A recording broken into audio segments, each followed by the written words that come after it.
ये आज का जो वीडियो है वो कक्षा 10 प्रश्नावली 1.1 है, वास्तविक संख्याएं। और उसका क्वेश्चन नंबर 3 है कि किसी परेड में 616 सदस्यों वाली एक सेना आर्मी की टुकड़ी को 32 सदस्यों वाली एक आर्मी बैंड के पीछे मार्च करना है। यानी एक सेना है 616 सदस्यों वाली और एक बैंड जो बजाती है वो भी एक सेना ही होती है और उसमें जो सदस्य है वो 32 है। तो इस बैंड वाली जो सेना है इसके पीछे 616 सदस्यों वाली जो सेना है उसको परेड करनी है। ठीक है, तो दोनों समूहों को समान संख्या वाले स्तंभों से मार्च करना है। मार्च का मतलब परेड। उन स्तंभों की अधिकतम, यहाँ पे क्या दे रखा है, अधिकतम संख्या क्या है जिसमें वह मार्च कर सकते हैं। ठीक है ना, कहने का मतलब है कि कुल जो सेना है वो कितनी है, 616, और उसमें बैंड वाली अलग से कितनी है, 32 है। तो अब जैसे अपन परेड करते हैं तो यहाँ पर ऐसे लाइन से चलते हैं, इस तरह। ऐसे नहीं है कि 3 आगे 2 पीछे 5, ऐसे नहीं।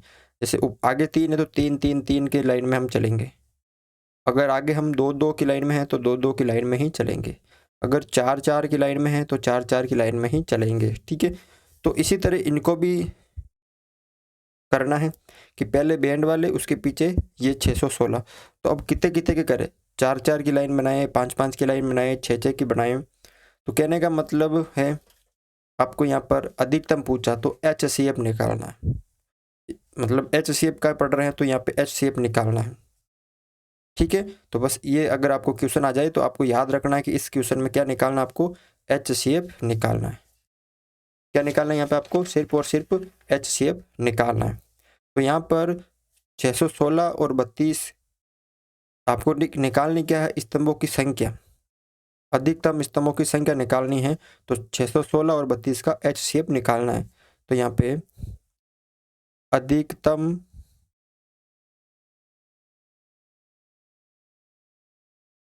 स्तंभों की संख्या निकालनी है। तो आपको 616 तथा 32 का HCF निकालना है। ठीक है, अब 616 और 32 का HCF कैसे निकालते हैं कि 616 जो है वो ज़्यादा है 32 से। तो अब हम यहाँ पर दो तरीके हैं, एक तो अभाज्य गुणनखंड विधि और एक भाग विधि है। तो हम 32 का भाग देंगे किसमें, 616 बार। ठीक है, तो यहाँ पर कितनी बार जाएगा, जब हम अलग से देंगे 32 का भाग 616 में तो यहाँ पे जाएगा एक बार 32, फिर 11 में से 2 गए 9, और 4 में से 3 गए तो, या 5 में से 3 गए तो 2, उतारा यहाँ पे 6। ठीक है, तो कितना होगा यहाँ पे अब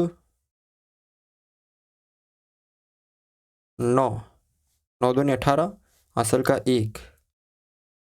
उसके बाद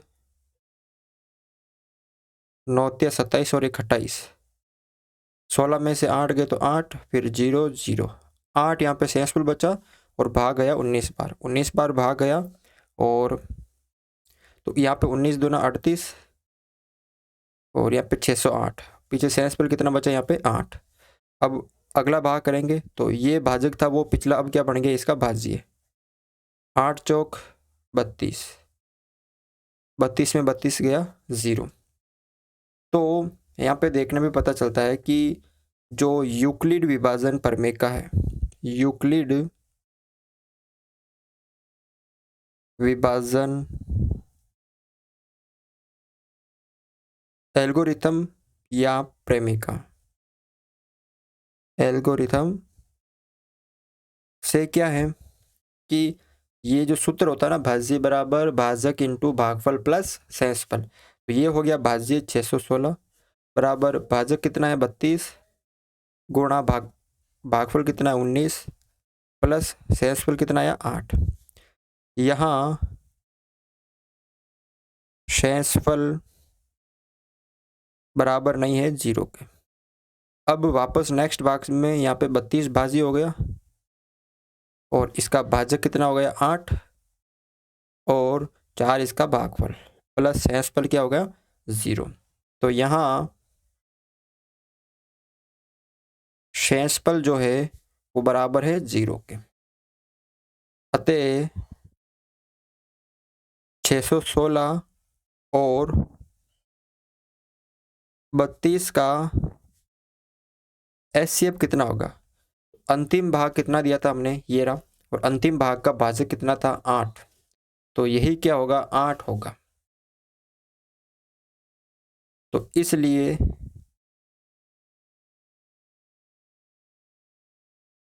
स्तंभों की अधिकतम संख्या कितनी होगी? 8 होगी। ठीक है, तो इस तरह से आप ये क्वेश्चन सरल कर सकते हैं। वीडियो अच्छा लगा तो वीडियो को लाइक ज़रूर करें।